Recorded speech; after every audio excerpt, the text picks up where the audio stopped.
Hello, good morning everybody. Wanted to give you an update on a mega project I'm doing here on the Topland. This is the pine tree that fell over and we chopped off all the branches. These are the leftovers. We just brought it to our Topland. This is our pond, but I'm not going to talk about that now. I'm going to show you how our Topland is transforming once more, as there is so many things going on at this moment.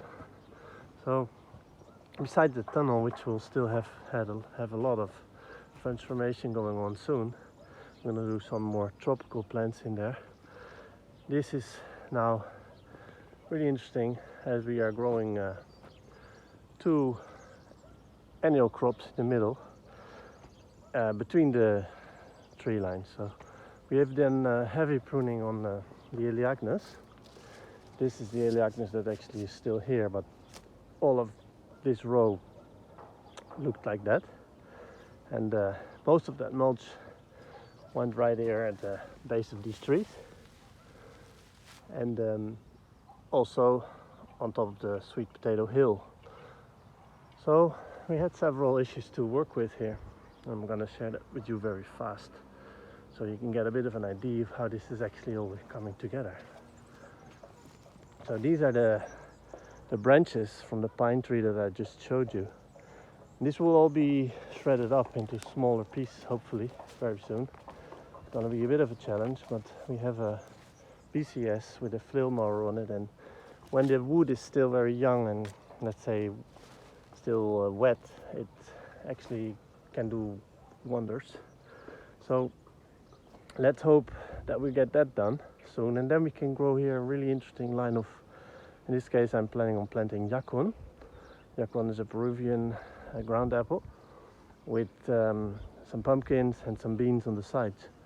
So that's going to be interesting, because there's a really nice north to south orientation here. So in the morning, you can see now the morning sun is slowly hitting this area, still making some shade, and then in the hot moment of the day, everything here, all these lines are shading itself basically from 3 to 12, from 12 to 3, sorry.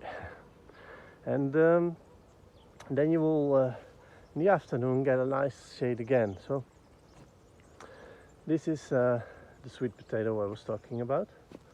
Sweet potato had the mulch. It even has some banana stems here for the potassium. And then we also placed these here. And we did that for a specific reason. They are marking already where we will plant rows of vetiver grass. So the vetiver grass is basically going to be on either side of this annual growth bed, because what we're dealing with here is a strong grass, which is doing a great job, because it's doing something that all grasses basically do. They're holding the soil together. But we obviously, most farmers don't really like this one specifically, as it is quite a difficult one to work with. Now I found a method that actually suits this agroforestry system, and I find it something worthwhile to share with you. So besides the fact that you will have to do some work and dealing with it to be able to grow your crops, so in this case we used simply first of all a broad fork to lift up those roots out of the ground. Now this cannot always be easy, so in the beginning, when we had a very strong crust of roots, we even broke it up a little bit, like the first 5 centimeters with our BCS tiller. So this is a little bit of tillage. This is sort of it's not the best thing to do also as well, because as you can understand that you will as well break all those roots up into small pieces and basically enhance the problem. Now, as the problem is already there is already so many pieces in the ground, this is not really a big issue here.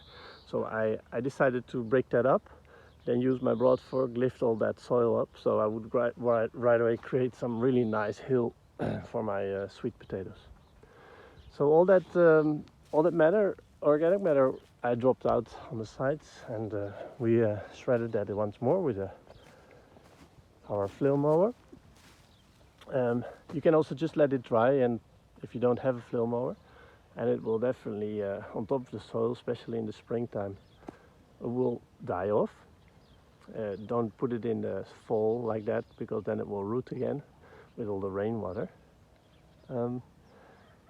Yeah, and basically what we now have is not a sterile place, obviously not, because there's still many little pieces of roots here in the ground. But what we're doing is we're mulching it with this Elaeagnus, which will fix some nitrogen. It will help the sweet potato come out of there, and it also buffers the light away from the grasses. For the same reason, it's also very nice to get your dead roots and throw them on top of the living plants, at least to create less growth temporarily. Another step we will do is also in this pathway here give a little tillage, so this will all get open and exposed soil again, and we can then seed some lupin. So the lupin, and we hopefully still get some rain here in the springtime, in April, will take this really nice shade again, and also decreases the population of all these grasses. And that is one of the approaches we're doing to mitigate with it.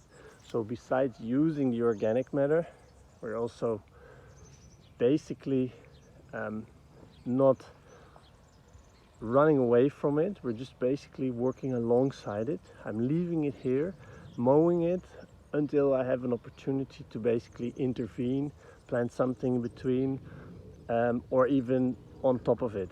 So what this grass doesn't like is the shade, and that's exactly what you will see in summer when everything here, as you can see, starts to come in full leaf.